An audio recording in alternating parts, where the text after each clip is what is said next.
Boa tarde, meus amigos. Tudo bom com vocês? Vamos dar continuidade às nossas reuniões, né? Hoje a gente vai tentar conversar um pouco mais sobre Jesus e principalmente sobre o que seria da nuclear na sua mensagem, né? Que a gente poderia começar a delinear e chamar de moral cristã. Porque, em última análise, se a gente for pensar bem, né, a concepção básica da doutrina em relação à religião é comportamento moral, né? Ser religioso para a doutrina é assumir de forma entusiasmada, né? A gente já trabalhou várias vezes, uma forma, um jeito, uma maneira de se comportar, né? E a referência de valores espirituais, de valores morais, para nós, está muito sintetizada, não é exclusiva, né, mas está muito sintetizado no que a gente tem chamado de moral cristã. E a gente fala muito em moral cristã e a gente acaba percebendo que ou repete, ou estuda pouco, ou aprofunda muito pouco também, né? Então fica complicado, né? Você dizer que ser religioso depende muito do comportamento moral, mas a gente domina pouco esse núcleo de referências universal que é a moral cristã. A ideia de hoje seria discutir alguma coisa, é muito amplo, né? Eu vou dar só algumas pinceladas, né? Se ficar longo qualquer coisa aí vocês me avisem, discutimos alguma coisa depois, né? E daí temos aí mais alguns encontros para a gente continuar discutindo e trabalhando, né? Uma pequena revisão, Moisés a gente viu que ele tem muito de mitológico, digamos assim, colocado em torno de 1300, 1200 antes de Cristo, mas independente da sua questão histórica, ele defende um conjunto de valores que a gente chama de monolatria, adorar uma divindade, mesmo não excluindo as demais, e estabelece com a divindade uma relação que se caracteriza por uma relação objetiva, né, e por trabalhar um padrão de comportamento sintetizado nos famosos 10 mandamentos, né, e que essa adesão ela é individual e ela é livre. Então isso marca muito a ideia de Moisés, né. O monoteísmo estrito, né, ele na realidade foi desenvolvido mais tarde, num período aí chamado exílio ou cativeiro da Babilônia, século 6 a.C., algo em torno de 600, 500 a.C., né, quando a parte sul, chamada Judá, né, a elite, né, é levada para a Babilônia por 60, 70 anos, até ser libertado pela invasão persa, né, por Ciro. Né? Então, tranquilo. Aqui é o nosso palco maior, o Império Romano na época de Jesus, e vejam aqui que a Palestina é uma pequena fração desse conjunto enorme, né? Talvez aí na época só a China tenha um império tão grande, mas vejam como é algo muito pequeno, tá? Esse aí é o nosso palco maior. Nosso palco menor aqui seria o mapa da Judéia, da Galileia, na época de Jesus, ó. Jerusalém está aqui, Belém está aqui um pouco abaixo, Emaús, né, que é um dos relatos do aparecimento de Jesus depois, Samaria no meio do caminho, que é muito importante como local de algumas passagens de Jesus, e onde ele nasceu está aqui, ó, Nazaré, né? Aqui é a Galileia, né? Mas é um território pequeno, né? Grosso modo, aí se você pegar o Google Maps e tal, acho que deve dar uns 150, 200 quilômetros de uma ponta a outra daí, né? Mas esse é o nosso palco. Menos ainda na cidade de Jerusalém, né? Com a evolução da religião, tá? O templo em Jerusalém passou a ser o único local do culto, né? Que as pessoas tinham que se referenciar, podiam discutir e tal, fora, mas o templo era um local muito importante, né? Aqui nessa cor é a cidade murada. Veja como é pequeno, o templo ocupa uma boa parte da cidade murada, foi destruída várias vezes depois de Cristo, né? Você vai lá, tem várias passagens tentando... O Gólgota seria por aqui, ó, tá? Onde em tese ele foi crucificado, tá? Tranquilo? Mas foi destruída várias vezes, né? Até que ponto as referências atuais, de fato, são as referências da época, né? Fica lá o Muro da Lamentação, as referências da muralha, alguns portões que foram famosos, enfim. Mas esse aí seria o palco aí da nossa história, digamos assim, né?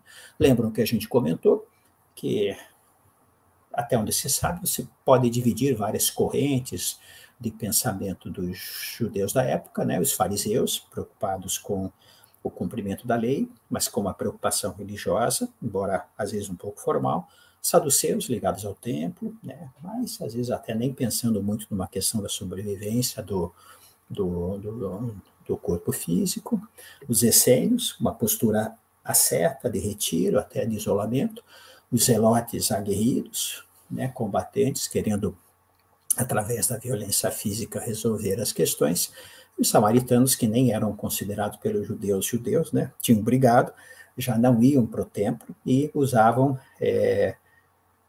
como ponto de adoração um monte chamado Monte Gerizim. Também só situando aí os atores principais da época, né? Em relação a Jesus, o que você pode ver? A gente conversou um pouquinho na semana passada. São muitas as interpretações e elas vão mudando ao longo do tempo, né? Curandeiro e exorcista tinha muito naquela época, né? E exorcismo estava muito ligado à cura, porque fazia parte do conceito de doença que os demônios, de alguma forma, provocavam essas doenças, né? Alguns viam como profeta, né? Aquele que fala ou interpreta Deus, né? Ou traz alguma mensagem de Deus, aquele que prevê o futuro de alguma forma. Vários viam como mestre, valorizando o seu ensinamento, né? Teoricamente um rabi, né? Começa por alguns ser visto como Messias, um homem, uma pessoa especial, mas que foi assinalada, ungida, marcada pelo óleo, né, para fazer ou desenvolver uma missão especial. Depois começa a ser visto como rei de todo mundo, pancrátor, né? Pan é tudo, crator é poder, né? A ideia do todo-poderoso, a ideia de uma divindade encarnada e a ideia de um fundador de igreja. Você veja na mesma figura quantas interpretações diferentes acaba a gente tendo, né? Além do tempo, o que ajuda a mudar a interpretação? No contexto judeu, algumas interpretações não cabiam, né? Alguns judeus, eles participaram dos conceitos cristãos. Então, para eles verem Jesus como um rabi ou como Messias, era mais fácil. Com o tempo, alguns cristãos têm origem judia, né? Mas começam a ser minoria e, com o passar do tempo, a maioria dos cristãos são gentios, né? Gentio aqui é no sentido de não judeu, que é onde pode crescer, né, a ideia de um Deus encarnado, né? A ideia de um Deus encarnado na cultura judaica era muito difícil, né? Mas fora, não, fora era alguma coisa bem presente. Então aí você pode dividir as questões históricas, que são riquíssimas, mas são histórias, são abertas à interpretação, não é fácil de reconstituir a época, mas é bom para a gente identificar o que foi agregado, acrescido, somado ao Jesus, tá? No sentido de tentar fundar igrejas, né? Que a gente chama aqui de Jesus teológico. Tem muito pouca base histórica, serve mais para justificar, referendar pontos de vista. E o que nos interessa, está lá acho que é na introdução do Evangelho, segundo o Espiritismo do Kardec, o Jesus que nos interessa é o quê? O Jesus que traz uma referência para o comportamento, o que ajuda a responder à questão como nós devemos viver, que basicamente é a questão moral, né? Mas é importante conhecer o Jesus histórico, conhecer os aspectos teológicos para a gente ficar no que de fato importa, no que de fato interessa e assim por diante. Lembra que a gente brincou, né? A gente não vai poder mais fazer o presépio, né? Nem comemorar o Natal. Não é isso, né? É uma brincadeira. Mas você vai vendo, né? A data de nascimento, talvez lá em torno de 4 a 6 antes de Cristo, a morte no máximo até 36 depois de Cristo, a gente conversou algumas razões históricas para isso. A cidade, na medida que a ênfase era no Jesus como Messias, era importante que ele tivesse nascido em Belém, por causa da descendência ligada a Davi, né? E deixam de enfatizar a questão de Nazaré. Mas depois vai evoluindo e acaba predominando a ideia de um Jesus divino, e a própria colocação em Belém deixa de ter sentido. Mas, de fato, nasceu em Nazaré, Jesus de Nazaré por causa disso, embora tenha ficado em Belém, né? Se vai lá, tem a igreja da Natividade. Bom, você sabe que, de fato, aquilo não aconteceu, né? Em que local a gente brincou, né? Era uma gruta, era um estábulo, era uma hospedaria, era a casa dos parentes, teve a manjedoura, não teve, né? São coisas lindas, é uma história quase poética, mas provavelmente também participou dessa briga teológica, né? Como foi concebido? A forma natural, né? Absolutamente natural. como nasceu também, de forma natural, quem foi seu pai, José. Faz pouco sentido pensar nessas opções aqui, ó, tá? Fora do contexto judeu, por exemplo, você tinha com muita intensidade a relação da divindade com mortais, né? Masculinos e femininos, turma, né? Você veja, né? Que Zeus e Alquimena, né? Que faz ou que gera Hércules, né? Chamavam de, era um deus encarnado, ou um semideus, poderes extraordinários, e que ao morrer ele é levado ao Monte Olimpo, né? Não é levado ao céu, porque não tinha esse conceito na concepção religiosa grega, né, mas é levado ao Monte Olimpo após a morte. Você tem Zeus e Danae, por exemplo, que gera Perseu, que é outro grande herói, né, fecundada por um raio de luz, né, uma chuva de ouro, enfim, tem várias concepções, né, e esse conceito de um Deus encarnado, de certa forma, acaba sendo um pouco transferido para Jesus, né? Aquilo que a gente falou do nascimento, né? Em Mateus, você tem a estrela guia para os reis magos e em Lucas, anjos com trombeta aparecendo para os pastores, né? São conceitos diferentes, né? Foram ricamente ilustrados pelos artistas, né, ao longo dos séculos, mas que são só histórias, né? A aparência, né? Isso é importante para nós quando a gente fala de núcleo. Ó, veja como a aparência de Jesus vai mudando conforme o contexto cultural. Isso é importante. O que fica? O núcleo do seu pensamento, que eu acho que vale a pena que a gente vá atrás. Por quê? Porque a aparência muda, ela vai mudando, né? Esse aqui foi um programa, alguns anos atrás, na BBC, que eles brincaram dizendo que tinha a aparência verdadeira de Jesus, né? Mas provavelmente deve estar próximo disso. Foi uma reconstituição forense, né, de uma ossatura achada na região em torno do século I depois de Cristo. Mas devia ser isso, relativamente baixo, musculoso, porque era um trabalhador braçal, aspecto e feições semitas, pele morena, escura, pois, né, vivia no sol, e assim por diante, tá? Mas ela vai mudando conforme o local em que o cristianismo acabou chegando. Profissão, aquilo que a gente comentou, ficou como um carpinteiro, mas a palavra original lá do evangelho é tecton, talvez seja lá mais um trabalhador braçal, né, um mestre de obras, enfim, a gente tem pouco elemento para definir, tá? Milagres, a gente não tem tempo para discutir, mas aquela história, né? Quanto mais eu vou olhando e tentando divinizar Jesus, mais é importante que eu enfatize milagre. Por quê? Qual é o maior dos milagres? Vencer a morte, né? Então, se eu tenho alguém que vence a morte, isso é uma forma de dizer que ele é divino, né? Você tem lá no Evangelho de João, Lázaro, a filha de Jairo, e parece que tem mais uma lá que eu não me lembro quem, né? Que, ou seja, ele vence a morte. Então, a ideia dos milagres atribuídos a Jesus tem muito mais a ver com uma questão teológica do que uma questão real, né? Se a gente for pensar bem, para nós, se não tiver nenhum milagre, né, digamos que possa ser atribuído a Jesus, ele continua sendo importantíssimo para nós. Por quê? Porque ele é importante como esse núcleo moral.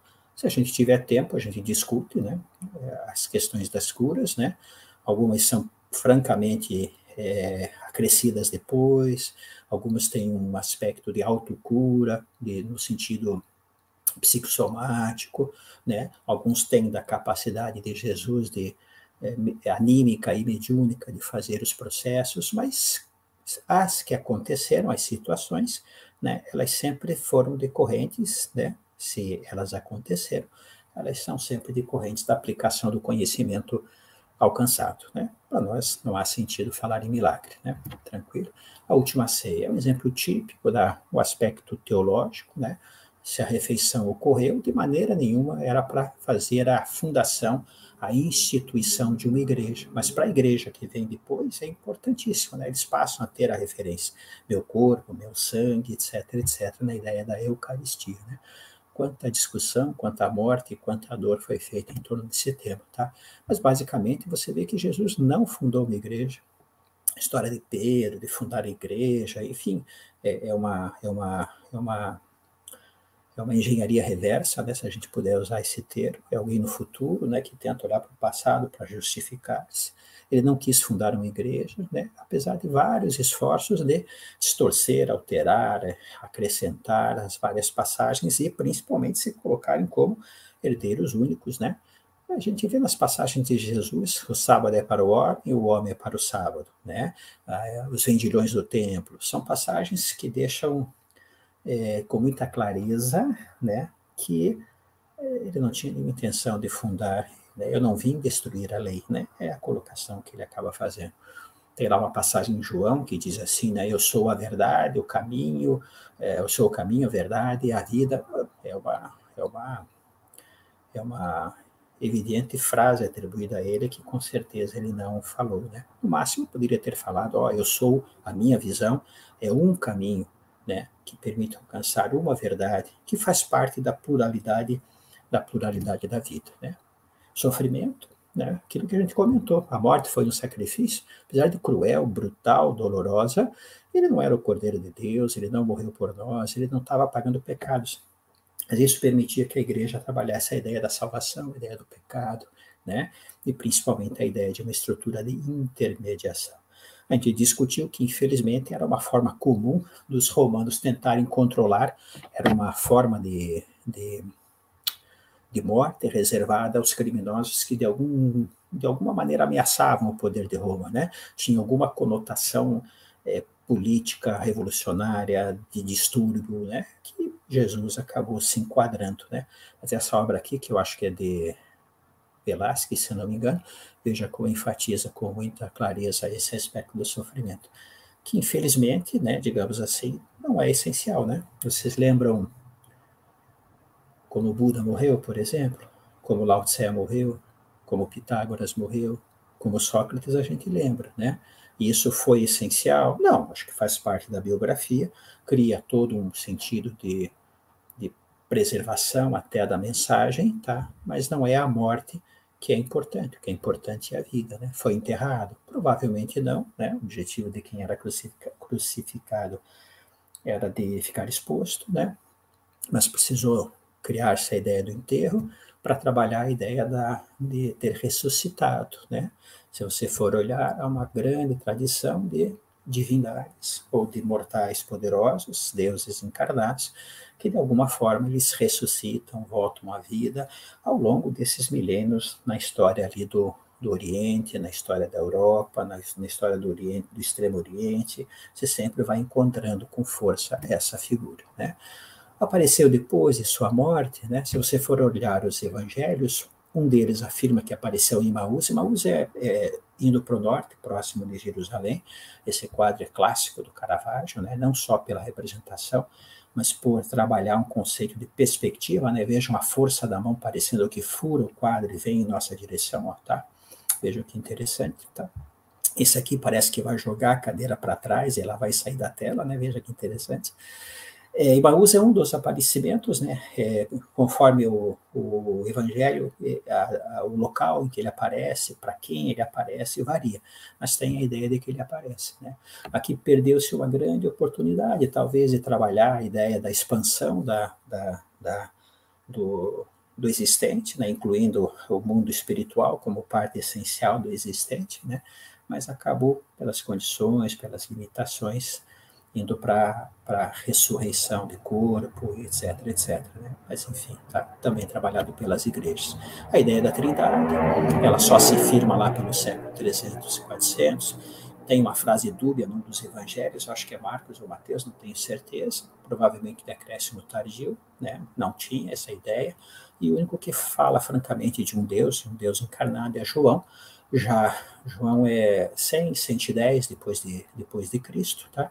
E já totalmente imerso numa cultura não judaica, né? E esse dogma aqui do Jesus encarnado vai só ocorrer em torno de 400 a 500 depois de Cristo, tá? Novamente, né? Quanta gente morreu, quanto sofrimento, em torno de alguma coisa que era secundária, né? Em relação ao nome de Jesus, né? A gente chama de Jesus Cristo, a gente brinca que parece sobrenome, né? Mas basicamente é resquício daquela fase em que viam Jesus como Messias, né? Uma pessoa escolhida para realizar uma tarefa por Deus, ungido, marcado. Em geral, na tradição judaica, era um religioso ou um político, um rei, né? Que era marcado por um óleo, né? Traduzindo Messias para o grego é Cristo, né? Então você vê que ele vai tendo várias designações. filho de José, filho de Maria, Jesus de Nazaré, filho do homem, filho de Deus, Jesus, vírgula, o Cristo, e depois acabou ficando Jesus Cristo, cristianismo e assim por diante, tá? Só para ficar um pouquinho claro, os documentos oficiais que embasam tudo isso que a gente está discutindo é o Novo Testamento. O cânone, né, do que ficou dogmatizado é só lá no século IV, em torno de 300, 400 depois de Cristo, tá? Dessas várias obras, né, as cartas de Paulo, em torno de 50 depois de Cristo, Marcos, que é o primeiro, provavelmente em torno de 70 depois de Cristo, Mateus em torno de 80, Lucas e o Atos dos Apóstolos, provavelmente escrito pelo mesmo autor, 80 a 90, e João já 100 e 110. Esses três são chamados de sinópticos e provavelmente mergulhados, muito próximos de uma cultura judaica, tá? E João já fora. Não esquecendo que todos foram escritos em grego, tá? Uma forma de grego chamada koiné, tá? Isso que eu acho que é importante que a gente saiba. Existiam vários evangelhos, dezenas, né, de evangelhos, que daí vão se tornando apócrifos, né, com o passar do tempo, ou seja, eles não são oficiais.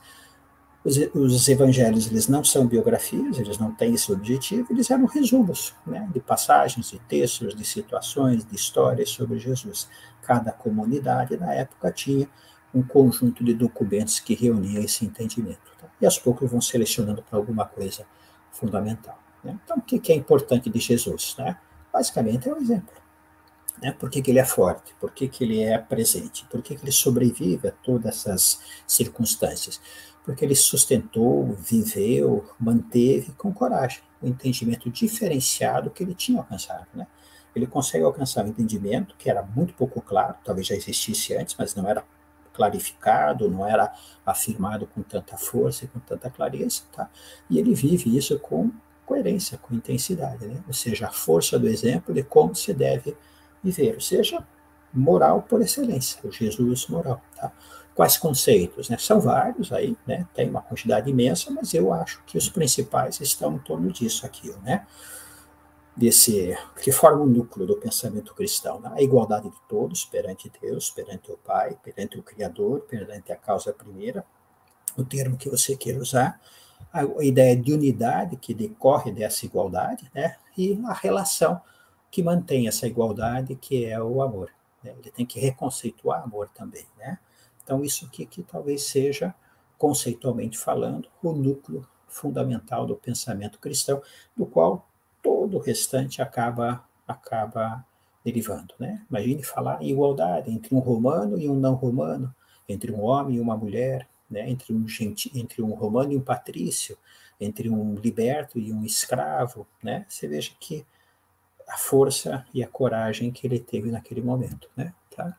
Então, o que eu acho a passagem talvez mais significativa, a parábola, digamos assim, é a da samaritana no poço. Lembra que eu falei lá de Jacó, que tinha renovado, restaurado poços antigos, né? Então, Deus único, o Pai de todos. Todos são iguais perante Deus, perante o Pai, perante o Criador, né? Ele estava caminhando, era perto do meio-dia, cansado, ele chega no poço, na Samaria, né? Ele encontra uma samaritana no poço, ele pede água para ela, e eles começam a conversar, matar a sede, mas não é a sede eterna, a sede que nunca vai voltar, ela vai ser plenamente saciada, que é o conhecimento, e para todos, né? Ela era samaritana, ele judeu, ela era mulher, ele homem, né? Naquela época era difícil conversar sozinha, ela tinha uma relação familiar não usual, né? Mas eles conversam, né? Conversam que o quê? A mensagem é para todos. Todos têm direito, todos têm condições de entender, todos têm condições de compreender, de fazer a caminhada com aquela informação, com aquele conceito, com aquele entendimento, com aquele sentimento que ele tinha alcançado a respeito de Deus, né? Tá? Depois, que é o que sustenta, né? Todos nós somos iguais perante o Pai, sustenta com muita clareza essa colocação, né? Ame a Deus de todo o teu coração, de toda a tua alma e de todo o teu espírito. E ame seu próximo com a si mesmo, tá? Não é Jesus que traz isso, né? Ele não é o primeiro a falar, já está, por isso que a gente diz que a gente tem uma raiz no judaísmo que é muito importante, e conhecer a história ajuda muito a gente a compreender. tá lá, né? Mas quando o fariseu provoca e pergunta, ele diz assim, ó, toda a lei e os profetas estão contidos nesses dois mandamentos. Ele reafirma, né? E ao reafirmar, ele tem também um papel importante, porque ele reconceitua amor, né? Então ele diz assim, é toda a lei e todos os profetas. O restante pode até seguir, pode até fazer, mas é secundário. Amar a Deus e amar ao próximo. Ele faz essa colocação, ele traz da tradição judaica, coloca com clareza e reconceitua a ideia do amor, né? Decorrente natural disso é, ó, trate da igualdade, perdão, trate todos os homens da mesma forma que você gostaria de ser tratado, né? Fazei aos homens tudo o que quereis que eles vos façam, porque é a lei e os profetas. Tratai todos os homens da mesma forma que gostaria que eles vos tratassem. É a chamada regra de ouro, também não é exclusiva do judaísmo, também não é exclusiva do cristianismo. Você encontra, você veja como a riqueza e o alcance de valores universais, ele vai caminhando em várias tradições religiosas, né? Lembra lá na primeira reunião, quando a gente discutiu aqueles vários ramos, aqueles vários caminhos, quase todas elas têm a chamada regra de ouro, né?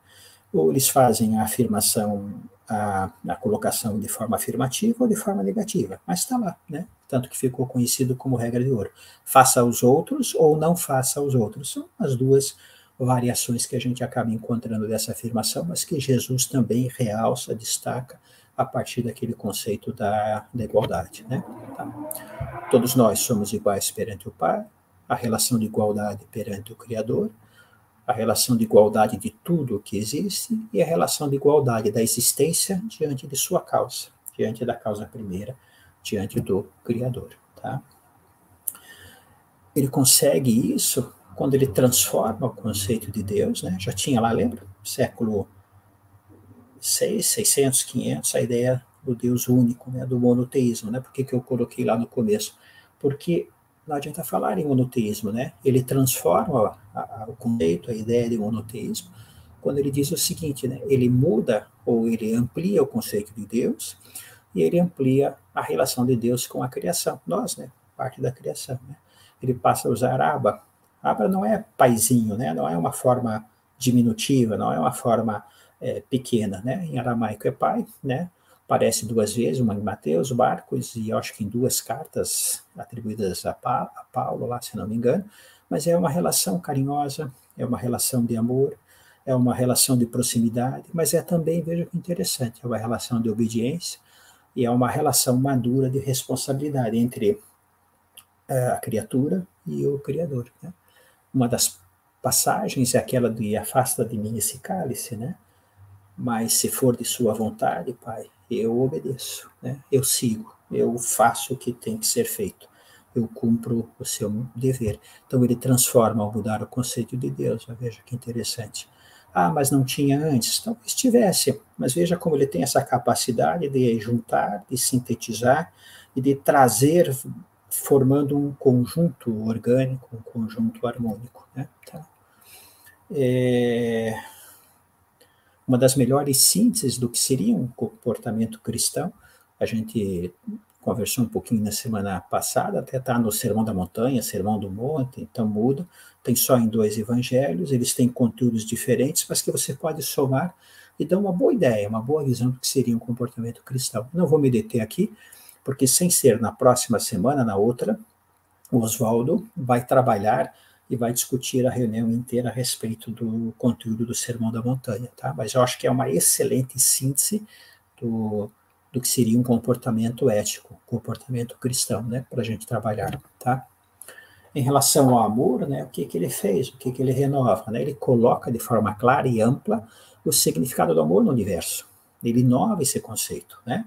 E amor passa a ser tudo que existe, né? Ele coloca assim, tudo que existe está estruturado, ligado, são partes constituindo a totalidade. Claro que essas são palavras de hoje, né? De uma visão de sistemas complexos, mas em última análise, quando ele trabalha amor, é isso, né? É a ideia da unidade, da ligação, da dependência, da interdependência de tudo, né? Naquele sentido da igualdade e daquele sentido da unidade, a linguagem, no nosso alcance, digamos que melhor expressa essa relação, é o é o amor, né? Então, você fundamenta uma boa parte do entendimento da moral cristã na ideia de amor, né? Mas aquilo que a gente falou bem lá no começo, mas o que é amor, né? Como as pessoas têm uma dificuldade imensa, né? De entender o que de fato é amor, né? Se elas têm dificuldade de entender o que é amor, claro que elas têm dificuldade de entender o que é ser cristão, o que é ser religioso. Então, vale a pena a gente parar e, parando, discutir o que de fato é o amor, quer dizer, o que Jesus traz, digamos assim, o que ele renova no conceito, né? Então, acho que uma das coisas que chama a atenção, que as pessoas têm dificuldade, é que, opa, amor não é paixão, né? Então tem que parar um pouquinho e olhar.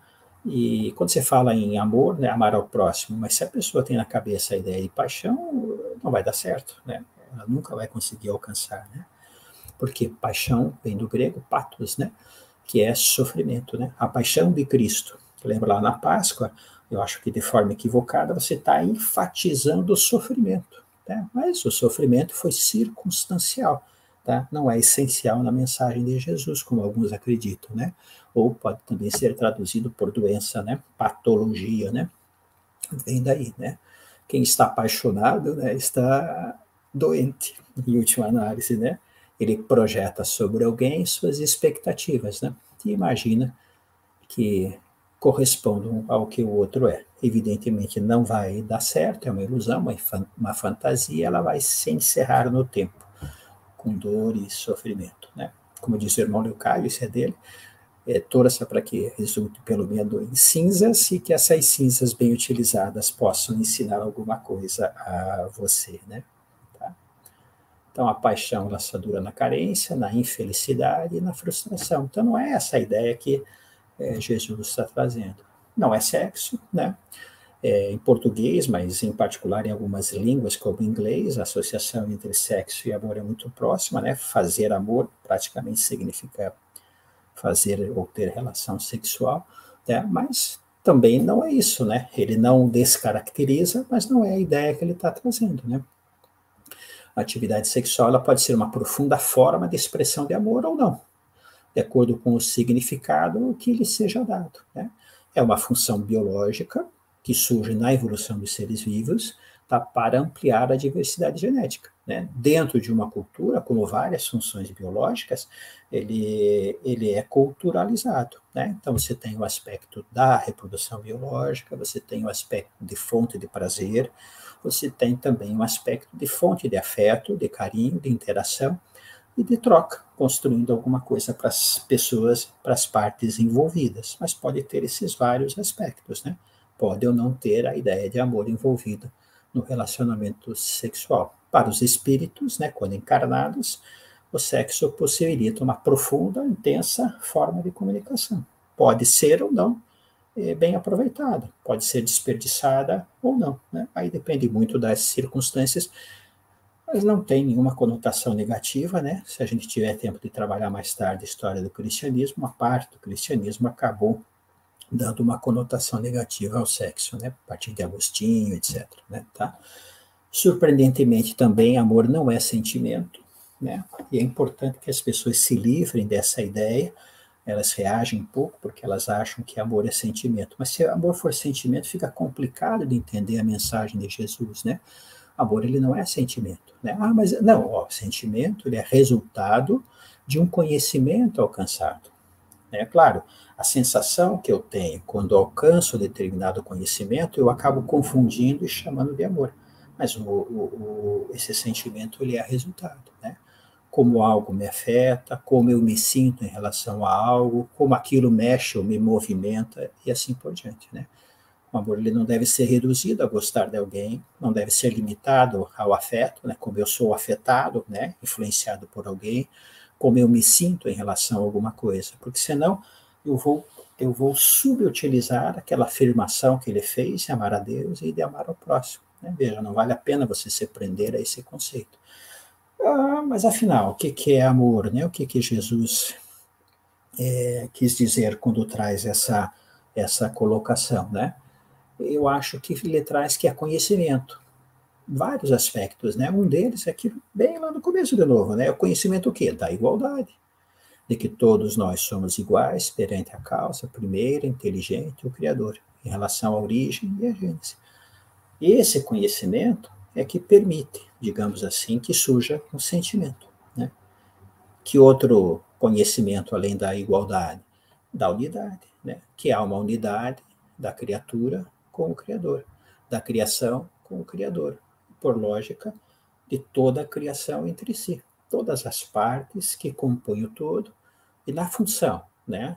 No seu significado e no seu sentido, compõem a totalidade.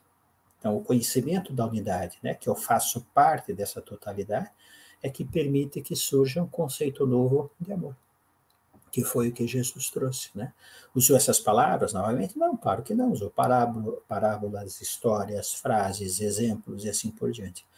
Mas o núcleo do novo conceito de Deus, o núcleo do novo conceito de amor estava lá presente, né? Que outro conhecimento ele traz? Estou explorando alguns, né? Cada um de vocês deve identificar alguns aspectos, alguns conceitos que acha importante no que ele trouxe. Eu acho também aqui o do pertencimento, ó, da existência de cada um ser profunda e definitivamente ligado a tudo e a todos. Da existência ser ligada a tudo e a todos, né? Compartilhando o quê? Origem, gênese, criação, significado e sentido da existência. Por isso que esse aqui é o núcleo do entendimento que a doutrina tem a respeito do que é a religião. Origem, gênese, significado e sentido da existência. Não só da minha existência, mas da existência de todo o conjunto, né? Você veja como é conhecimento nesse sentido, tá? Por isso que o irmão Grimm trabalhou há um tempo atrás, amor-conhecimento. Ele fez um hífen, né? Porque ele liga os dois, para a gente poder começar a pensar, né? Amor é conhecimento, é compreensão que o ser alcança da unidade da vida, da unidade de tudo que existe, do existente, da relação, da interação de todas as partes, do todo, o conjunto das partes, da totalidade, a interdependência, a ligação, a função, o sentido do existente, né? Amar é a ação que expressa essa compreensão e essa consciência. Veja como você vai mudando. Daí você olha para o legado de Jesus e você vai vendo de forma um pouco diferente. É uma compreensão da interação, da relação, da dependência, das obrigações, dos deveres, dos compromissos em relação aos outros, né? Aí, opa, amar ao próximo, ele passa a ter uma conotação diferente, tá? Não esquecendo nunca que amor é construção, né? Eu não acordo de manhã e passo a amar ao meu próximo, né? Passo a amar ao próximo, né? É uma compreensão também de que o amor deve ser construído, ampliado pela reflexão e pela vivência concreta. Eu vou fazendo a expansão, alcanço núcleos de verdade a respeito do amor, e a reflexão e a vivência concreta vão fazendo que esse entendimento vá se ampliando, né? Amo a mim mesmo, amo a minha família biológica, amo os meus amigos, e vou conseguindo fazer essa extensão, né? Poucos conseguem fazer essa extensão de amar a humanidade como um todo, mas é isso, é um exercício, é uma construção, né? Lembrando sempre que a expressão do amor ela será diversa de acordo com o entendimento alcançado, lógico, de acordo com a limitação, de acordo com o acervo de cada um, né? Quais pessoas envolvidas, qual é o contexto cultural, quais são as circunstâncias, mas sempre dentro daquela preocupação que há ao alcance de um núcleo de verdade, no entendimento que aquela pessoa tem sobre o amor, e que há uma sustentação concreta, que é plural, que é diversa, em função das características do contexto, da circunstância e de tudo mais, né? Tá? Ajuda a entender um pouquinho mais, ó, a questão do amor aqui do grego, ó. Lembra que eu falei que o Novo Testamento ele é escrito em grego, e quando você vai para o grego tem duas palavras para amor, né? Uma é eros e outra é filia, tá? Mas quando eles vão tentando pegar a mensagem de Jesus, que provavelmente foi feita ou foi colocada em aramaico e tentam trazer para o grego, eles sentem dificuldade, ó, que essas duas elas não correspondem exatamente ao que ele estava trazendo. Eles pegam essa palavra aqui, que é uma palavra grega, claro, tá? Mas é uma palavra mais tardia, você não tem muito no grego clássico, né? Você não encontra em Platão, Em Aristóteles, em Epicuro, você não tem esse conceito. Mas faz parte daquela ideia que a gente comentou de que ele está ampliando, Jesus está ampliando o conceito de Deus, né? Se você pega Eros aqui, ó, tá? Quando eu olho para o amor como complemento, né? Como falta que o outro preenche, sentir falta de alguém, tá? É o amor que complementa, que completa pelo diferente. Pode ou não envolver um relacionamento sexual, tá? Mas está tratando, está discutindo o que nos falta, a carência, o que não somos, né? O amor que toma e que quer possuir e conservar. É uma forma de você encarar e de você observar o amor. Em grego você também tem filia, tá? Ele é traduzido geralmente por amizade, ó. Embora a amizade ele não esgote, né? O termo filia em grego ele é um pouco mais amplo, mas ajuda a entender um pouco, né?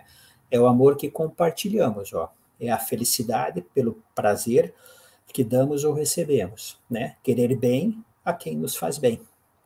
É o amor que se regozija e que compartilha, o que transforma a carência em potência. Potência é a capacidade de fazer, a capacidade de realizar, né? É o que tem a possibilidade de construir, de gerar resultado e assim por diante. Ó, dois aspectos a respeito do amor. E quando eu vou para ágape, talvez se aproxime mais, né, desse sentido diferente de amor que Jesus trouxe, né? Veja pelo que a gente colocou antes, né, que em algumas passagens faz pouco sentido falar em amor como eros ou amor como filia, né? Então eles têm esse, quem estuda, né, diz que é um neologismo a partir do verbo agapan, o agapan, né, amar, que não tinha ainda um substantivo usual, né, que acabou sendo transformado em ágape, tá?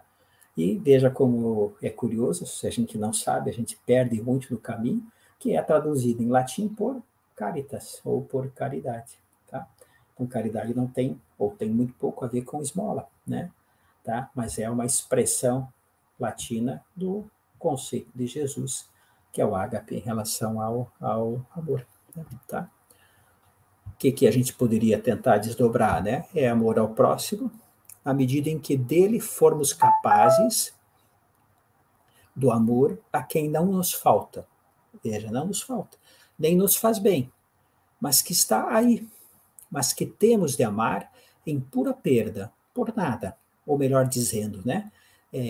Por ele, quem quer que seja, o que quer que faça, simplesmente por existir, por ser, por fazer parte daquela unidade diante do Criador. Uma amizade universal, porque liberta do ego, liberta do egoísmo, liberta de tudo, né? O famoso, que o pessoal tem traduzido ultimamente, o amor incondicional, desprendido. Mas por quê? Porque a pessoa porque ela existe, por ela ser filho de Deus, se quiser usar esse termo, por ela ser parte da criação, por ela compor a totalidade, etc. Né? Aí começa a juntar e faz sentido amar a Deus e amar ao próximo. Né? É o amor a Deus. Em João está lá, ó, Theos, HP, Stim. Deus é amor. Opa, aí começa a fazer um pouco de sentido essa afirmação. Tá? É o amor que aceita e protege, que dá e se entrega, e que nem precisa ser amado, né? Não tem que ter retribuição, não me complementa de maneira nenhuma. Talvez essa frase ajude a esclarecer. Obrigado por ser o que és. Obrigado por existir e por me ajudar a existir. Opa, aí você vai tendo um entendimento e um conhecimento da mensagem de Jesus que talvez seja diferente, né? Eros talvez seja o primeiro, mais fácil, né? Filia é um caminho e ágape é o objetivo, a qual podemos ao menos tender. Esse é do André Conte Sponville, esses vários slides são do André Conte Sponville. Eu brinco que é o materialista mais religioso que eu conheço, dos mais religiosos, né? Ele coloca exatamente isso, né? Ao menos tender, né? Ou seja, lembra da ideia do amor como construção? É sempre uma construção diária, né? Não é fácil nem simples, mas é uma construção, tá? Aqui resume novamente um pouco, dando uma ideia do conjunto, né? Eu te amo, tu me fazes falta, eu te quero. Se encontra em Platão, né? É num diálogo chamado Banquete, se não me engano, né? Eu te amo És a causa da minha alegria, e isso me regozija. Se encontra em Aristóteles, você encontra em Spinoza, né? Eu te amo como a mim mesmo. Eu te amo como Deus nos ama. Eu te amo como qualquer um. Ponho minha força a serviço da tua fraqueza, né? E aqui são bem sinceros, né? Minha pouca força, ou seja, minhas limitações, a serviço de tua imensa fraqueza, né? Nós, o tempo todo, né? O meu potencial e as minhas limitações. E o outro tem potenciais e tem limitações. O potencial do outro trabalha a minha limitação e o meu potencial trabalha a limitação do outro, né? Os três se completam, 3 graus do amor, todos necessários, todos ligados, processos que levam de um ao outro, 3 polos de um mesmo campo, o amor, 3 momentos de um mesmo processo, que é o de viver, de conseguir viver bem, né? E não esquecendo que Jesus liga de forma indissociável, né? Amor e caridade. O que é caridade? É o amor, é a tentativa de sustentar, em termos concretos, em termos práticos, no meu cotidiano, esses conceitos todos de amor, né? Não é teoria, não é um exercício conceitual, né? É o amor em ação. Aí é caridade. É o amor sendo sustentado, é o amor sendo praticado, né? Volta lá, a esmola, claro, a esmola é uma tentativa, mas é uma fração muito diminuta, né?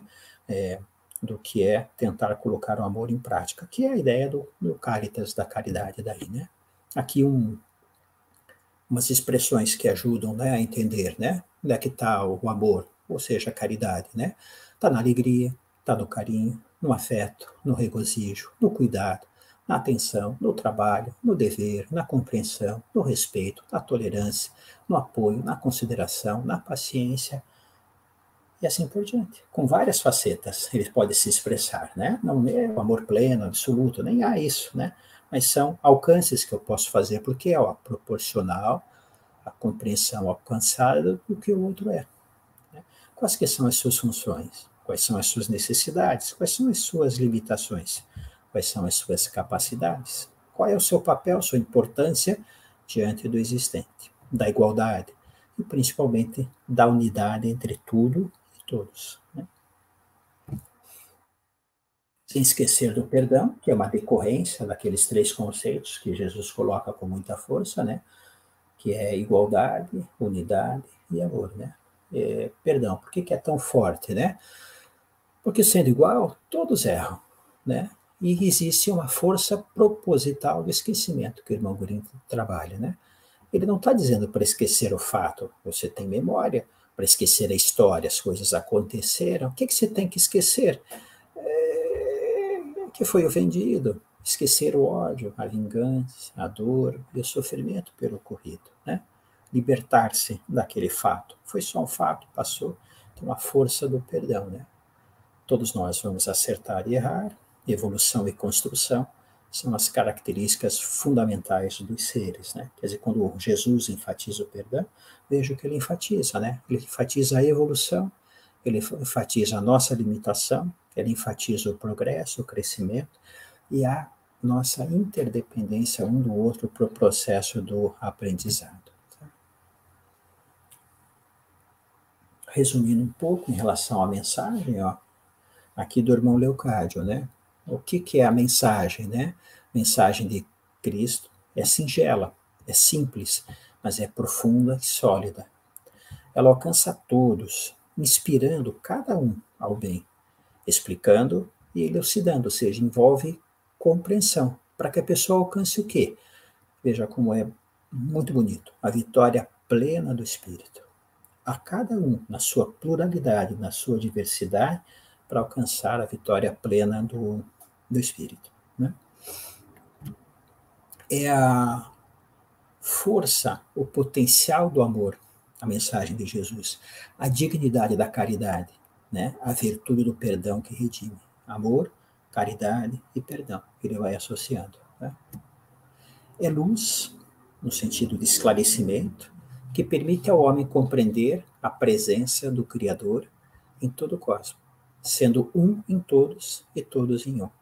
Veja aqui, ó, a presença do Criador em todo o cosmos. O sentido do Deus imanente, né? Em 2006, ó, quando eu trabalhava pouco a ideia do Deus imanente, mas já estava lá. Essa frase aqui é de uma síntese fantástica. O que é a mensagem de Jesus? O exercício moral da vida. Né? O exercício moral da vida. Tá? Porque a mensagem dele é o quê? É um código, é um padrão de referência, é um fundamento, né? Ó, é um código, um padrão de referência fundamentado na unidade da humanidade e na igualdade entre os seres. E em decorrência no amor, que é consequência ao próximo, na solidariedade, na tolerância e na responsabilidade pessoal, na liberdade de consciência e na moral como defesa e promoção da vida. Então, a mensagem de Jesus é um padrão de referência de valores universais que cada um, na sua existência concreta, vai fazer a sustentação.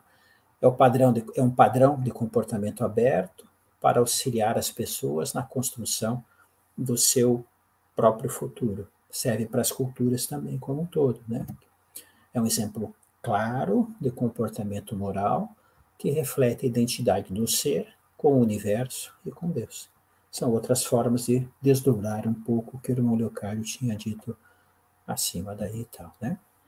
E aqui com o do irmão Grimm, né? Acho que falando de forma um pouco diferente do que a gente já tinha trabalhado, o amor que Jesus traz, ou seja, o conceito que ele traz, né, é de uma força imanente, é a força imanente do Criador em cada ser humano, já que trabalhando a ideia do Deus imanente, né?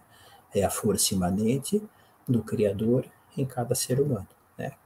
E aqui, já antigo, mas eu acho que muito atual, é a mais profunda identidade com o cosmos, através de uma pessoa, né? A mais profunda identidade com o cosmos, através de uma pessoa, né?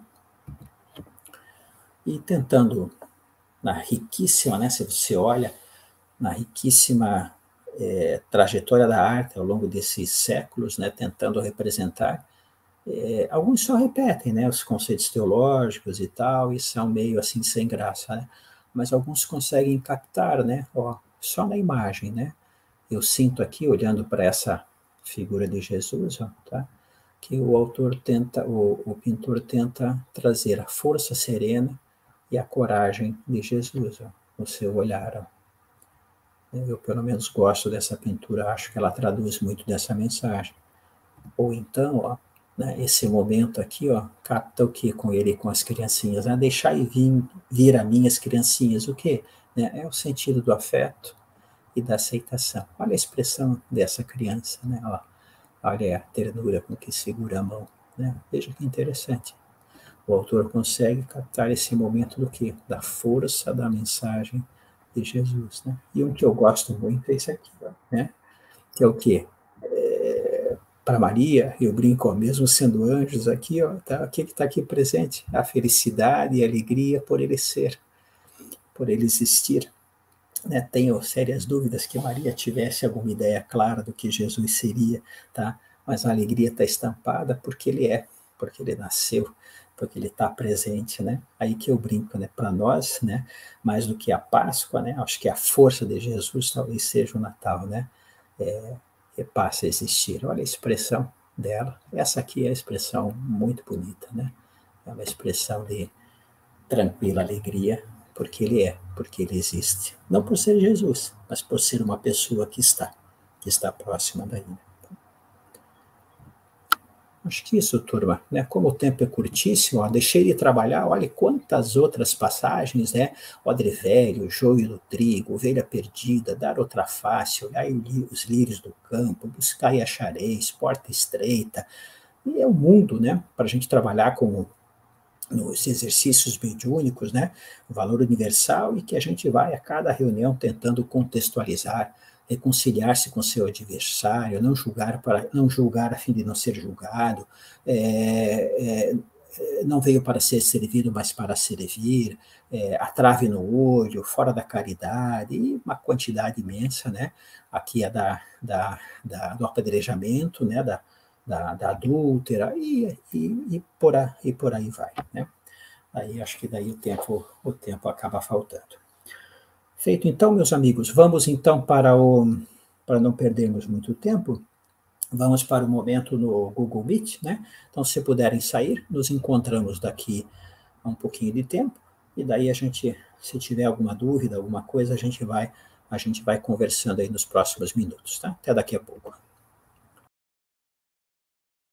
Boa tarde a todos. Todos bem? Boa tarde. Boa tarde. Muito boa a sua aula, professor. Você explica tão bem que é até difícil de perguntar, porque é tão bem colocado, né? Tão explícito.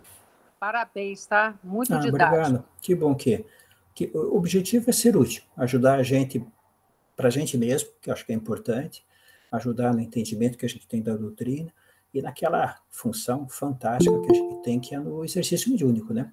De ajudar as pessoas que estão lá, às vezes, com mais dificuldades do que a gente, e que a moral cristã, o domínio que eles possam ter da moral cristã, eu acho que acaba sendo algo muito, muito rico, né? Muito valioso para eles daí, né? Com certeza. Verdade, obrigada. Obrigado a vocês, turma. Alguma pergunta, alguma coisa? Só talvez esclarecendo, eu já falei um pouco com o Rui. Na próxima semana, o Alexandre Knessebeck, tá? Ele falaria em novembro, tá? A gente daqui a algum tempinho vai falar sobre o conceito da doutrina em relação à ética e moral e como é que ela aproveita vários conceitos dos filósofos, né? Aristóteles, Kant e os chamados utilitários. São as três grandes correntes tradicionais da ética e da moral. Mas ele tem um bom compromisso familiar em novembro, não vai poder fazer nos sábados, né? Então ele pediu para antecipar. Então, no próximo sábado, o Alexandre vai trabalhar sobre uma faceta e vai tentar ver no pensamento de Kant, que é muito rico, o que tem que aproxima-se da doutrina e o que a gente pode utilizar, né? O conceito tradicional, assim, das três grandes correntes da ética, ela divide assim, turma, ela divide a ética centrada no que a gente chama do agente, o agente moral, né, é o que faz o ato moral, então é a chamada ética da virtude, geralmente associada a Aristóteles, né. Um ótimo resumo é um livrinho fino, fácil de ler, chamado Ética a Nicômaco. Nicômaco provavelmente era seu filho, tá? Alguns enfatizam a ação moral, né? O que foi feito, é chamada às vezes de deontológica, por causa de dever, né? Essa abordagem da ética é tradicionalmente associado a Kant, que é o aspecto que o Alexandre vai trabalhar na semana que vem. E alguns enfatizam o desdobramento, a consequência do ato moral, né?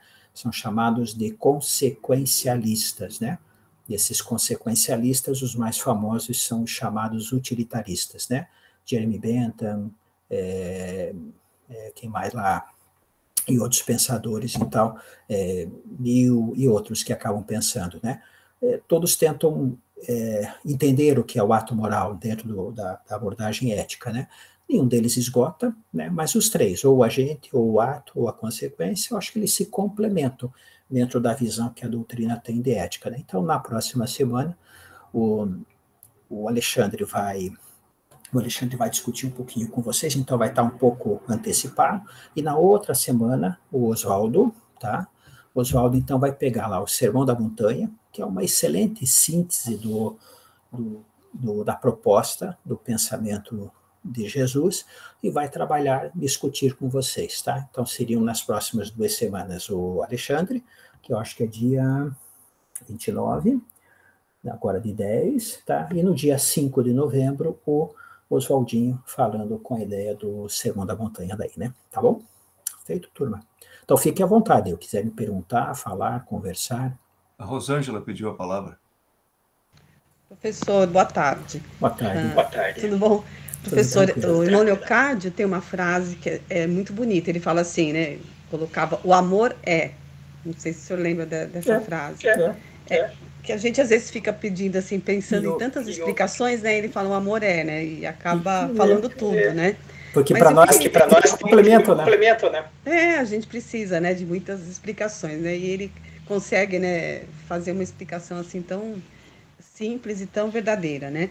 E eu fiquei assim, pensando, né, enquanto você, vou chamar de você, estava fazendo a aula, e como devia ser difícil essa questão de entender Jesus naquela época. Se até agora nós temos dificuldade de entender, eu fico imaginando, né, na época dele, como deve ter sido difícil, porque a questão moral, né, que é o que mais pega, ainda é muito difícil para nós fazermos as mudanças de comportamentos, entendimentos. E ele tinha aquelas coisas assim, aquelas frases, né? Quando ele tira a mulher que está sendo apedrejada, todas aquelas passagens que são tão fortes, impactantes. Então a gente fica pensando assim, nossa, como deve ter sido difícil. Então eu queria assim que o senhor abordasse um pouco. E uma coisa assim que eu não consigo entender muito bem é o Apocalipse. Aí assim, para mim, aquilo foi uma confusão na minha cabeça, não consigo entender muito. E ainda estou triste com o meu presépio, mas eu vou fazer o presépio. Você vai fazer o presépio, vai tirar uma foto e manda para todo mundo. Então a gente faz um grande acordo. Tá? Eu vou mandar a foto do meu pinheirinho, que é o Tannenbaum lá dos alemães, com luzes piscando. Tá? Não abrimos. É muito lindo, né? É muito folclórico, é muito bonito. Então, isso faz parte da cultura, né? Da cultura, né? Não dá para deixar de ter. Tá? É. O Apocalipse. Tá? Então, primeiro, assim, durante muito tempo, o Apocalipse, o chamado cânone, né? Que é o que é aprovado para ser parte do Novo Testamento, foi motivo de muita discussão, né? E ele só vai ser batido o martelo, que aquilo lá é oficial, em torno de 400. Fizeram vários concílios, se der tempo eu trago aqui, estou devendo para vocês ainda um pouquinho da história do cristianismo.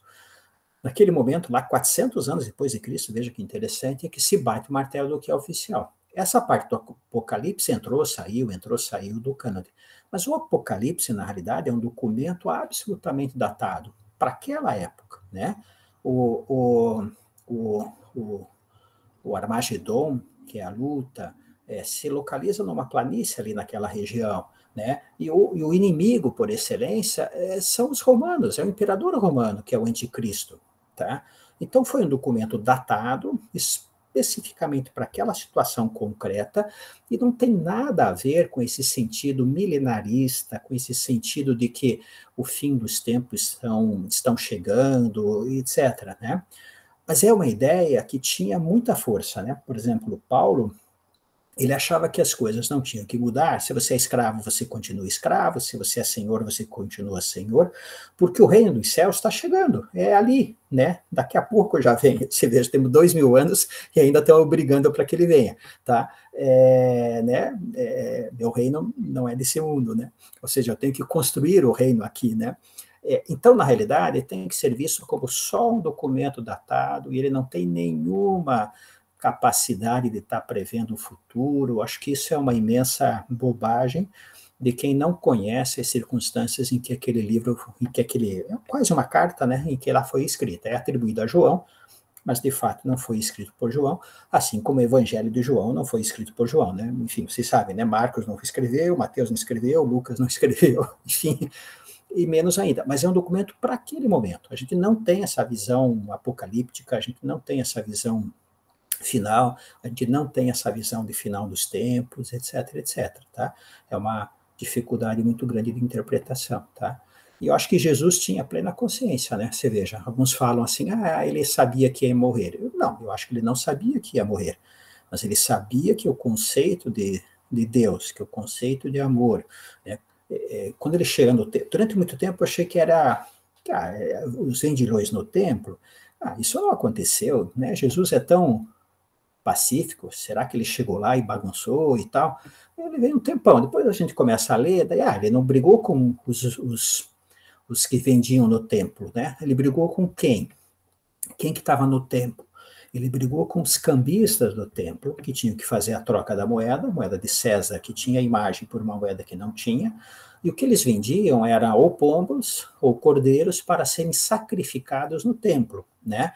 Então, se aquele ato de fato ocorreu, e talvez tenha ocorrido, porque aparece em mais do que um evangelho, ele está dizendo o quê? Ele está falando contra a igreja, contra o templo, né? Ele está falando de uma igreja que está distorcendo a mensagem da lei, né? porque ele trabalha a ideia de uma religião interior, de uma religião moral, de uma religião comportamental, né? O sábado é para o homem é para o sábado, né? Então, ele está trabalhando exatamente essa ideia. Então, ele tem consciência que é uma revolução interior, mas ele tem a coragem de ir para Jerusalém, sabe que a vida dele está exposta, que ele poderia morrer, sem dúvida nenhuma, né? Mas ele tem uma coragem, e aí por isso a serenidade de ir lá, e o compromisso de tentar divulgar aquele conceito novo que ele tinha alcançado de Deus, né? Mas eu acho que você tem razão, ele tinha consciência de que era um processo a longuíssimo prazo, né? Veja nós aqui, turma, né? Em pleno século XXI, algumas pessoas no processo eleitoral, dos dois lados, turma, não estou tomando nenhum partido, esquecendo conceitos éticos de relacionamento, de tolerância básicas, né? De convivência, né? Como é um exercício difícil. Se hoje é muito difícil, naquela época mais ainda. Mas eu sou bem otimista, olhando 2000 anos para cá, eu acho que a gente conseguiu entender uma boa parte, não digo, mas conseguimos entender uma parte e conseguimos sustentar uma parte. Eu acho que as coisas têm melhorado. Mais lento do que seria o esperado, mais devagar, com alguns retrocessos, mas eu acho que no conjunto a gente tem hoje um comportamento que reflete um pouco melhor esses valores cristãos, né? O valor cristão, em última análise, ele tenta sintetizar o conjunto de valores espirituais, que, em última análise, tenta sintetizar um conjunto de valores universais, né? Tá? Mas eu concordo com você, é super difícil. Imagine ele falando aquilo naquela época, né? Se o cara pensava em demônio, em exorcismo ainda, né? Se o cara achava que era obrigação dele matar em nome do imperador, né? Enfim, né? Mas as coisas mudaram, eu acho que mudaram bastante, embora a gente tenha muita dificuldade ainda, né? Câmbio. Obrigada. Obrigado a você.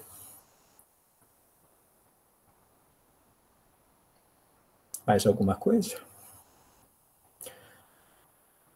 Se vocês quiserem, não sei se vocês já assistiram, é uma pequena maldade, não tem nada de teológico, mas é muito ilustrativo, assim, da época, ver o filme, é fácil de achar nessas, enfim, streaming e tal, né, que é a Vida de Brian, do Monty Python, não sei quem assistiu, tá? Claro que é uma paródia, né, enfim, é uma comédia, não tem nada de moral. É o Brian, ele nasceu numa manjedoura, do lado de Jesus, né? Então, o filme inteiro vai casando ou fazendo um paralelo que é muito interessante, né? Tem os reis magos, vêm, dão os presentes para o Brian, e daqui a pouco voltam, opa, nos enganamos, tira o presente do Brian e leva para o Jesus, né? Então, tem umas passagens assim que são fantásticas, tá? Mas é um humor britânico, né? Acho que da década de 80, o filme e tal. Quem fez Jesus foi um dos componentes do Monty Python, que eu acho que já desencarnou e tal, mas é muito interessante essas confusões teológicas e tal, né? Tem uma passagem que ele está na cruz, né? Daí vem os zelotes, né? Lembra dos zelotes, que eram aqueles guerreiros revolucionários, né? Eles estão na cruz, daí, opa, chega o batalhão suicida dos zelotes, né? Daí eles chegam lá e tal, os romanos se assustam, todos fogem, e o que o batalhão suicida faz? Se suicida. Então é muito interessante de ver assim as brincadeiras que eles vão fazendo, tá? Mas veja, não é nada cristão, né? É um filme de paródia, né? Tá? É uma paródia. Se quiserem, é legal de ver o filme daí e tal, né? Tá? É um humor de primeira. É um humor de primeira, muito bem feito, né? Hoje em dia até é difícil de ver algo tão bem feitinho assim, né? Mas tem que ir com o espírito desarmado, né? Tá? Nada de sacrilégio ou de heresia, né? Tá? Câmbio. Mário, deixa eu confessar minha ignorância aqui. Você falou que o Marcos e os outros não escreveram os evangelhos. Não. Eu ignorava isso. Não, essas atribuições não é que são falsas, né? Naquele tempo eles não tinham muito essa questão da autoria, né? Por exemplo, o primeiro documento que surge sobre Jesus escrito são as chamadas cartas de Paulo, né? Que são em torno de 50 depois de Cristo. Então, algo em torno de 20 anos depois que ele morreu, ou desencarnou, né? Dessas 14 cartas, hoje em dia eles sabem que umas 6, 7 são falsas, não são de Paulo, de fato, né? Mas a pessoa quis mentir? Não, é que cada comunidade, elas eram relativamente separadas no começo, Antioquia ou Antioquia, Jerusalém, Alexandria, Roma, Bizâncio, que depois vai ser Constantinopla. Então, eles tinham que ter alguns documentos, né? Então, eles copiavam dentro da sua tradição. E o que o pessoal sabe? É que, de fato, o primeiro é Marcos, né? A ordem tradicional é Mateus-Marcos, mas a antiguidade é Marcos-Mateus. Então, eles foram levantando e viram que não é Marcos, de fato, não é Mateus e não é Lucas. Agora, quem escreveu, ou se chamou de Lucas, tá? Provavelmente foi o que escreveu o Ato dos Apóstolos. E nos documentos mais antigos nem tem nome, né? Depois, mais tarde, que as pessoas que vieram, eles vão atribuindo, esse aqui é de Marcos, né? Esse aqui é, por exemplo, de João. Se fosse o João apóstolo, o cara teria que idade, né? Se aquele foi escrito lá em 90, 100, 110 depois de Cristo, tá? Então, provavelmente não foram escritos por eles daí, tá? Mas eles veja como o estudo é muito interessante, né? Eles conseguem precisar, assim, com décadas, quando foi escrito, em que contexto. Esse aqui foi escrito em grego, mas para um contexto judaico. Esse aqui foi escrito em grego, mas era para judeus que não estavam mais em Jerusalém. Pelo relato, pela forma, né? João é típico, ele é escrito para quem não é mais judeu, para quem é gentil, né? Então, eles vão conseguindo estabelecer essas ligações daí e tal, né? É muito curioso. Eles se matam, às vezes, brigam, enfim, ficam discutindo esses vários estudiosos, mas eu acho que o conceito atual é mais ou menos esse aí, Rui. Câmbio. É interessante isso, né? Porque... Não, é muito interessante. Quem quiser, essa parte histórica, você leva semanas lendo e é riquíssimo. Por isso a importância da hermenêutica. Da hermenêutica, claro, tem toda a razão. De todo o texto, né? Porque você tem que abstrair dali aquilo que é o permanente, né? Que é princípio, do contexto histórico-temporal, né? Porque, como você disse, ninguém fez isso por maldade, por má intenção, coisas do gênero. Era a visão da época. Assim, a época construiu toda uma narrativa para justificar o pecado original, a virgindade de Maria, etc., né? Não fez isso por mal, fez porque a doutrina não pode ter falhas. E tinha que preencher, né? O maior argumento que eles levantam é assim, eram todos analfabetos. E eram todos falantes do aramaico. Né? Como é que eles iam conseguir escrever em grego? Era um grego tipo inglês hoje, o inglês comercial, né? Chamado koiné, que todo o Oriente do Mediterrâneo falava esse tal do grego, né?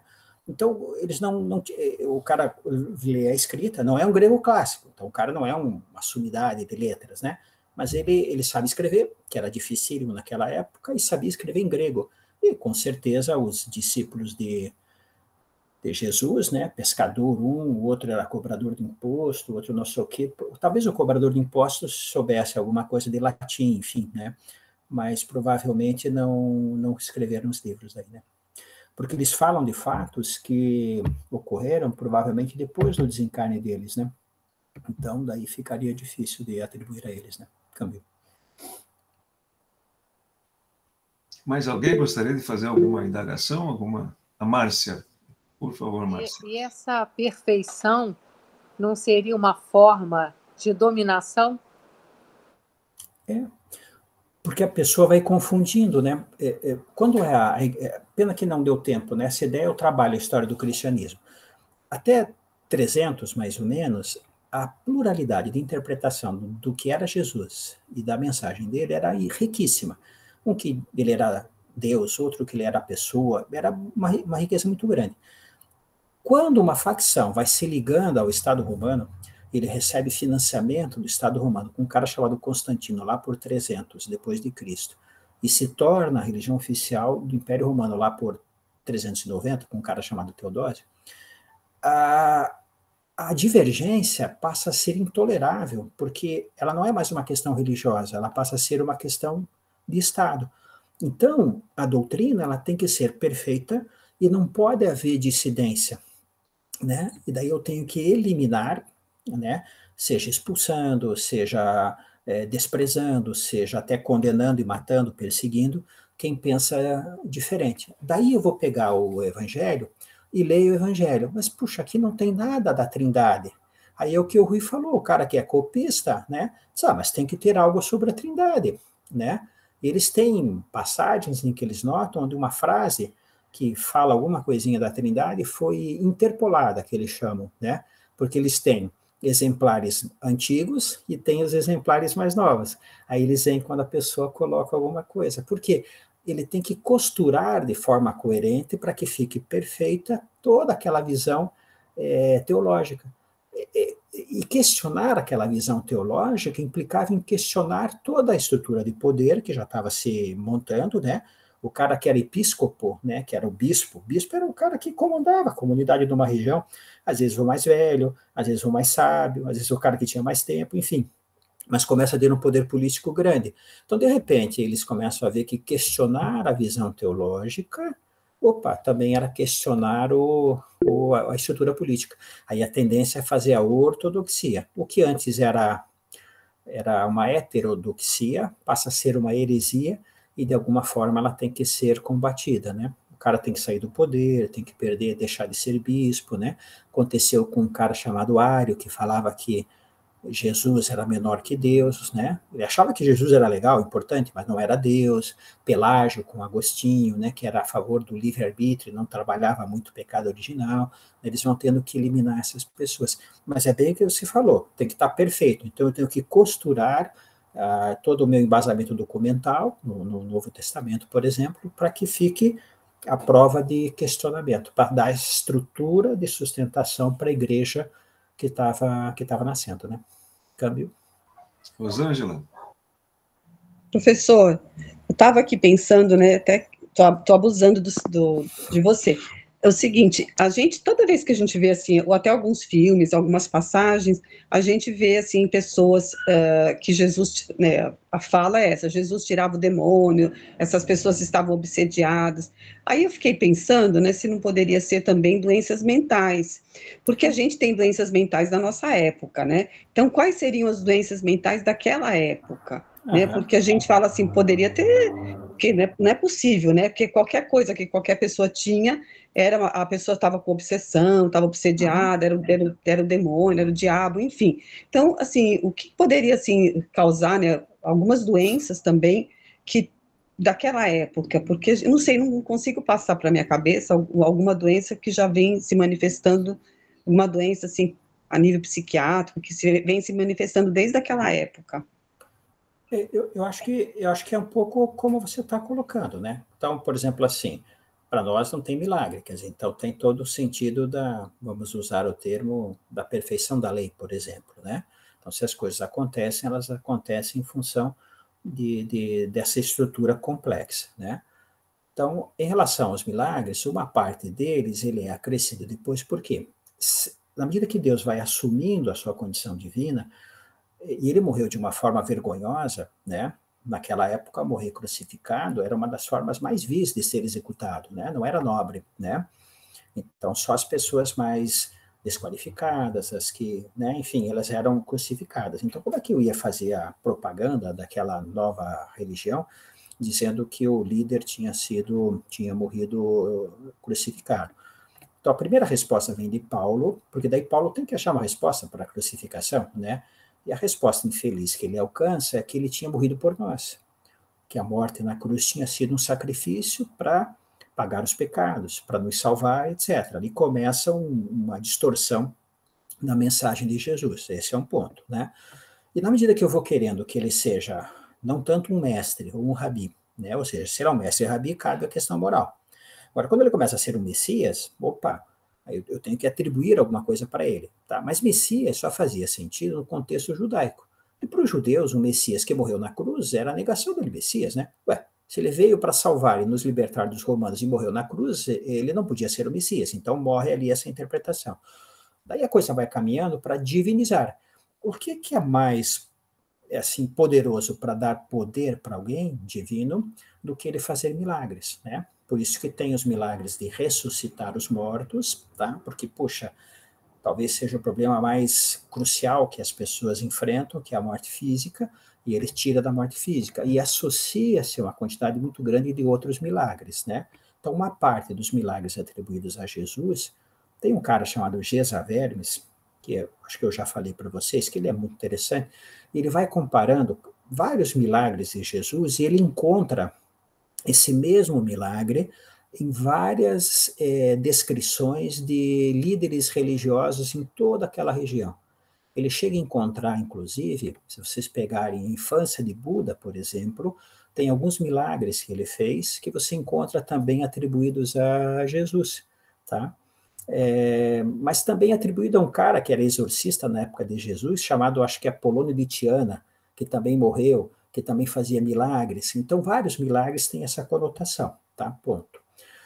Uma outra parte do que acontece, eu acho que você tem razão, são doenças psicossomáticas de alguma natureza, tá? E que as pessoas, encontrando Jesus, elas conseguiam fazer a cura, né? Não estou de maneira nenhuma diminuindo, mas teve lá a visita à Nossa Senhora de Fátima, né? Várias pessoas encontraram a cura, digamos assim, porque elas acreditavam com muita sinceridade nisso. Então, elas potencializam o seu processo natural de cura, que é imenso, da pessoa se recuperar, é um processo natural de cura que elas fazem, tá? Várias doenças psicossomáticas, eu tenho a impressão que, embora a forma mude um pouquinho, mas tinha também neurose, tinha também psicose, né? Com características próprias da época, mas eu acho que tinha.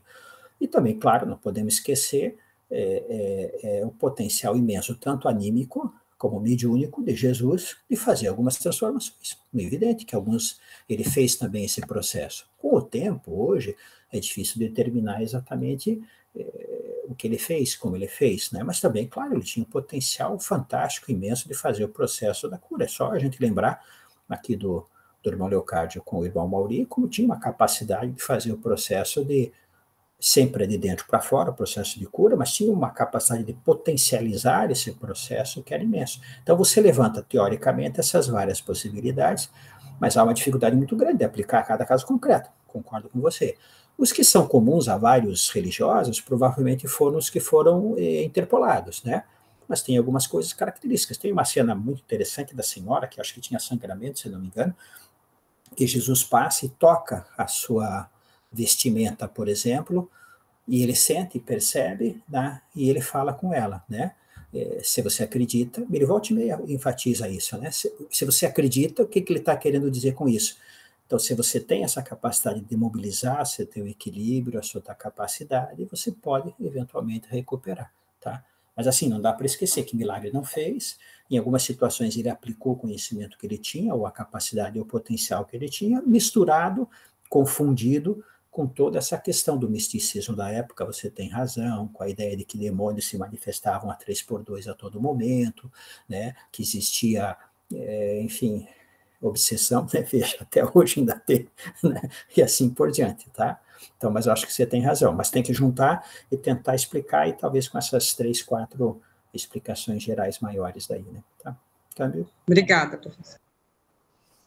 É interessante que no segundo concílio de Constantinopla, né, foi quando aboliram a reencarnação. Né? Exatamente. Vários cristãos eram reencarnacionistas. Né? Desde a origem. Desde a origem. Origem.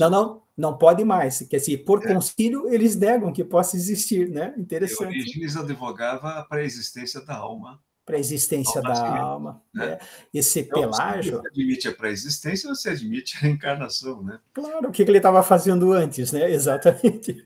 E dizem que foi Teodora que buzinou no ouvido de Justiniano, porque ela tinha sido prostituta e ela soube que as prostitutas de Constantinopla tinham orgulho, diziam a todos os cantos, tinham orgulho de ter uma ex-prostituta imperatriz, né? Imperatriz. E aí ela mandou matar todas as prostitutas dele. E aí quando falaram o que era a reencarnação, ela não gostou, sabe? Mas deve ter pensado em todos os crimes que ela mandara cometer, né? Dizem que foi isso, mas não, na verdade é que a reencarnação é incompatível com a ideia salvacionista, né? Ponto. É isso. é a perfeição da igreja, né? Por você tem reencarnação, opa, depende da tua interpretação, que nem Pelágio brigando contra Agostinho. Bom, se Pelágio falou que não tinha pecado original, e que você é livre, e que a salvação, ele usava ainda o termo, né? Que a salvação vinha pela obra e não pela igreja, opa, ele subverte a igreja, né? Daí Agostinho tem que abafar a ideia de Pelágio, né? Aí você vai, é bem isso, tá? Eu tenho que manter a ordem, né? Do que com Agostinho, a igreja passa a ser mais importante que o conteúdo, né? A forma passa a ser mais importante do que a mensagem. E daí vai matando, né? Vai atrofiando um montão de coisa, né? Câmbio. Diz que a Teodora, ela não queria reencarnar como escrava. Então, aí ela falou, então pronto, eu vou tirar. Tá bom. Mas, ao mesmo tempo, é uma mulher de muita coragem, né? Justiniano está pronto a fugir, ela disse, não, senhor, vamos ficar aqui e vamos enfrentar. Ela enfrentou um câncer de mama, né? E ela teve coragem, não, vamos tirar. Mas tirar como? Com ferro em brasa, que é o que eles tiravam, sem anestesia naquela época, né? E ela vive algum tempo a mais, porque teve, interessante, né? Coragem. Então, luzes e sombras, né? Da personalidade de cada um, né? É muito interessante daí. Eu costumo sempre, embora seja datado de falar que eu costumo, né? Quando a gente está nos genes, em palestras, se nós formos julgar as pessoas através da história pelos valores de hoje, não sobra ninguém, né? Ninguém. Não sobra ninguém. Então, são pessoas que deixaram legados. Você pega Alexandre, por exemplo. Olha o legado de Alexandre, né? Que permitiu que o pensamento aristotélico se espalhasse no norte da África e depois entrasse pela Europa via invasão moura, né? Então, são legados importantes, como foi Napoleão na França, o Código Napoleônico, que é um importante instrumento do direito moderno, né? Enfim, se você for julgar Einstein pelas suas fugidinhas, né? Não sobra ninguém. Então, tem que recontextualizar, né? Mesmo porque vão olhar para a gente também, né, Rui? Exatamente. E aqueles caras deixavam ter menores na rua, tinha favelado, aquelas coisas, né? Exatamente. Como é que você permitiu? Como é que permitiu, né? Exatamente. Se bom, sei lá eu, né, turma? Mais alguma coisa, turma? Eu acho que você pode... Então, turma, eu agradeço aí bastante a atenção de vocês, espero que essas reuniões tenham sido úteis, né? Temos, então, aí o Alexandre com a ideia da ética espírita com Kant, dialogando com Kant, é muito interessante, Kant tem cada ideia fantástica, né? Ele tem uma ideia que eu acho fantástica, né? O que é ser livre, né? É cumprir o seu dever, mas o dever não é de fora para dentro, é aquilo que eu imponho a mim mesmo como meu dever, uma série de ideias muito interessantes. Então, o Ali vai trabalhar isso. Depois, o Sermão da Montanha, que é quase um código prático de conduta do cristão, que a gente trabalha muito pouco, que o Oswaldo vai trabalhar. Se der, eu vou tentar fazer um pequeno resumo, vou ver se não compromete aí o andamento, da evolução do cristianismo, com esses concílios, essa coisa toda, talvez seja útil, vou ver se eu consigo, porque daí acaba me perdendo e fica com 100 slides, aí não cabe no tempo daí, né? Tá bom? Muito obrigado a todos, espero que seja útil, se precisarem vão conversando com o Rui, e aí a gente vai dialogando e vai tentando esclarecer aí nas próximas reuniões, tá? Um abração a todos. Obrigado, Bom fim de semana. Boa tarde. Tchau. Tchau para vocês, tudo de bom. Tchau, tchau.